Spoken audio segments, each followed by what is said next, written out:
శ్రీమతి Mary Kripabai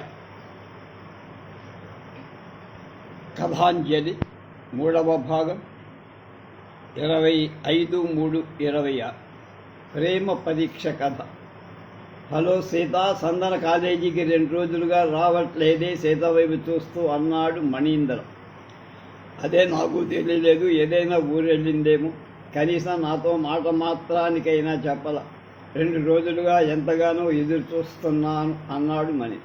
సందర ఎందుకు కాలేజీకి రావట్లేదో నేను తెలుసుకుంటానంది సీత.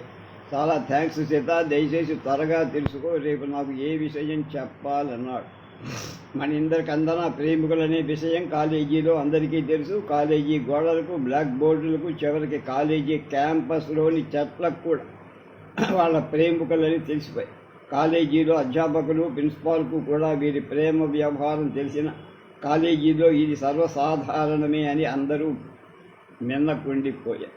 కొంతమంది స్టూడెంట్స్ మణీంద్ర, చంద్రల ప్రేమ షాజహాన్, ముంతాజుల ప్రేమ వంటిదే అని అభిప్రాయం. కొంతమంది స్టూడెంట్స్ వారి ప్రేమ ఎంతవరకు సక్సెస్ అవుతుందో ఏమో అనే అభిప్రాయాన్ని వ్యక్తం. కానీ చందన స్నేహితురాలు సీతకి మాత్రం వీరి ప్రేమ వ్యవహారంపై అస్సలు నమ్మకం లేదు. చందన ప్రేమ నిజమైందే కానీ మణీందర్ మాత్రం ఎంతవరకు తన మాటపై నిలబడతాడు అని ఆమె అనుమానం. మగవారిని అంత తేలిగ్గా నమ్మే మనస్తత్వం సీతలో లేదు. ప్రేమలన్నీ విఫలమవడానికి కేవలం మగవారే కారణమని ఆమె విశ్వాసం. మరో 2 రోజులైనా చందన కాలేజీకి రాకపోవడంతో మణీందర్ చాలా నిరాశకు లోనయ్యారు. సీత కూడా చెప్పి చూశాను, అయినా ఆమె ఏ విషయంలో నాతో చెప్పట్లేదు. 4 రోజులుగా చందను చూడకపోవడంతో మనసు నిర్వీర్యంగా, నిస్తేజంగా తయారైంది. మనసులోనే అనుకున్నాడు పని. ఇంతలో సీత లైబ్రరీ వైపు వెళుతూ కనిపించింది. వడివడిగా అడుగులు వేసుకుంటూ వెళ్ళాడు. సీత, చందన విషయం ఏమైనా తెలిసి. సీత, ఏమిటి చెప్పు, చందన కాలేజీకి రావట్లేదే. సీత ప్లీజ్, నీ మౌనం చూస్తూ ఉంటే నాకు చాలా భయంగా ఉంది. చందన ఆరోగ్యం బాగుండాలి, అందుకే రావడం. ఆరోగ్యం లేదా? 4 రోజుల క్రితం చందన కళ్ళు తిరిగి కింద పడిపోయి డాక్టర్ దగ్గరికి తీసుకువెళ్తే అన్ని టెస్టులు చేసి హార్ట్ ప్రాబ్లం అని చెప్పారు. మరో 2 సంవత్సరాల కంటే ఎక్కువ బతకదని కూడా తేల్చి చెప్పారు. సీత చెప్పిన వార్త వెళ్ళి మణీంద్రం మౌనంగా ఉండిపోయి తల దించుకొని కాసేపు అలాగే ఉండి ఒక నిర్ణయానికి వచ్చిన వాడిలా నెమ్మదిగా అక్కడి నుంచి వెళ్ళిపోయి. మణీందర్ అలా మౌనంగా వెళ్ళిపోవటంలో అర్థం ఏమిటో బహుశా చందనపై తన నిర్ణయం మార్చుకుంటాడేమో. పెళ్ళంటే 100 ఏళ్ల జీవితం, 2 ఏళ్లలో చనిపోయే చందరుని పెళ్లి చేసుకోవడానికి మణీందర్ ఎట్టి పరిస్థితుల్లో ఒప్పుకోడు. చందనపై నుండి తన మనసు మరల్చుకుంటాడేమో. తన మాటలు విని కూడా ఏమీ సమాధానం చెప్పకుండానే మౌనంగా వెళ్ళాడు. తన ఉద్దేశం ప్రకారం మణీందర్ తప్పకుండా చందనను మర్చిపోయి తన దారి తాను చూసుకుంటూ మనసులోనే అనుకుంటూ లైబ్రరీకి వెళ్ళింది సీత. మరో 4 రోజులు మణీందర్ కూడా కాలేజీకి రాల. బయట ఎక్కువగా మణీందర్ కనిపిస్తాడేమో అని ఎదురు చూసింది, కానీ ఎక్కడా రాడలేదు. తన అనుమానం నిజమైంది. మణీందర్ తన దారి తాను చూసుకునే ప్రయత్నంలో ఉండి ఉంటాడు. చందన అటువంటి పరిస్థితుల్లో ఉందని తెలిసి కూడా అతని అభిప్రాయాన్ని కనీసం వ్యక్తం చెయ్యకుండా వెళ్ళిపోయాడు. మౌనంగా వెళ్ళిపోయిన వ్యక్తి తర్వాత రోజైనా వచ్చి చందనకు ఏదైనా సందేశాన్ని పంపచ్చు కదా, లేక తనే వెళ్ళి చందనను ఓదార్చవచ్చు కదా. తను ఏ నిర్ణయం తీసుకోదలిచాడో కనీసం తనతోనైనా చెప్పచ్చు కదా. మనసులోనే బాధపడుతోంది సీత. అదే రోజు సీత చందన దగ్గరికి వెళ్ళింది. సీతను చూసి చందన ఆతృతగా దగ్గరకు పిలిచింది. సీత, మణీందర్ కనిపించాడా? విషయమంతా చెప్పాను. అంతా విని మౌనంగా ఉండిపోయాడు. అతని అభిప్రాయం ఏమీ చెప్పలేదు. కాసేపుగా అలాగే నిలబడి వెళ్ళిపోయాడు. అంటే అభిప్రాయం ఏమిటంటావు? నీ పిచ్చి కానీ అతనికి నీపై గల ప్రేమ పవిత్రమైంది కాదు, అది కస్మషమైంది.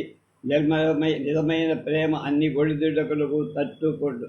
నిజమైన బంగారం అగ్నిలో వేసినా మెరుస్తూనే. ఎన్ని సమస్యలు ఎదురైనా తట్టుకొని నిలబడగలిగేదే అసలైన ప్రేమ. ఇప్పటికైనా అతని నైజం నువ్వు గ్రహించగలగాలి. అతను అనే కాదు, అసలు మగవాళ్ళంతా. సీత, నువ్వైనా చెప్పు, మణీందర్ అటువంటి వ్యక్తిగా. నీ కర్మ, నిన్నెవరూ బాగు చెయ్యలేవు.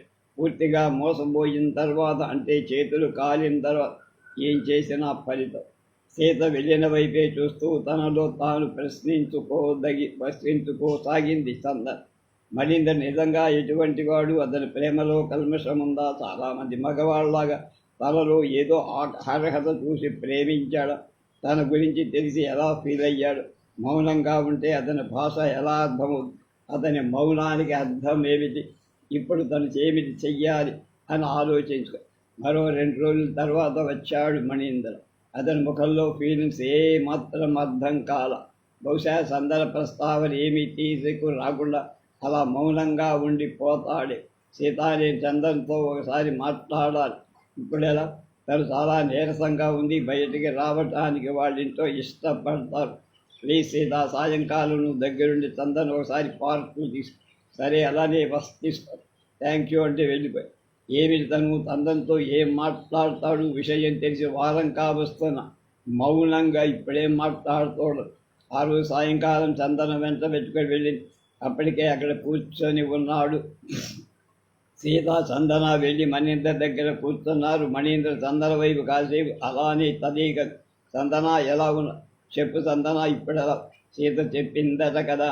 అవును, సీత విషయమంతా చెప్పింది. సీత చెప్పిన మాటలు నా మెదడు మొద్దు బారిపోయి మౌనంగా ఉండిపోయి వారం రోజులు నా మనస్సులో లేదు. రకరకాల ఆలోచనలతో మనస్సంతా అస్తవ్యస్తంగా అంటూ ఒక క్షణం ఆగారు. చందన, సీత, మణీంద్ర ఏం చెబుతారో అని ఎదురు చూశారు. చందన, మనం వీలైనంత త్వరగా పెళ్లి చేసుకోవాలి అన్నాడు మణీంద్ర ముఖంలోకి చూస్తూ. చందన మనసు వినివిట్టి నాట్యంలా చేసి సీత షాక్ అన్నట్లుగా చూస్తూ ఉండి, నాకు జీవితం కొన్ని రోజులే అని తెలిసి అంటూ ఆగింది. కొన్ని రోజులు క్షణాలైనా చాలున. జీవితం క్షణికం, ప్రేమ శాశ్వతం. క్షణికమైన జీవితం కోసం శాశ్వతమైన ప్రేమను వదులుకోదు. నీతో కొన్ని క్షణాలు జీవితాన్ని పంచుకున్నా అది నా శేష జీవితానికి స్ఫూర్తిదాయి. నువ్వు జీవించేది కొన్ని రోజులే అని తెలిసి వేరే ప్రత్యామ్నాయం చూసుకునే మూర్ఖుణ్ణి కా. నేను ఒకసారి తెల్ల కాగితం వంటి నా మనసుపై నీ ప్రేమ ముద్ర పడిన తర్వాత అది నా జీవితం అంతా చిరిగిపో. నువ్వు ఎన్ని రోజులు నాతో జీవితాన్ని పంచుకుంటావు? ముఖ్యంగా నీ ప్రేమ నీవు పూర్తిగా పొందగలిగానా లేదా అనేది.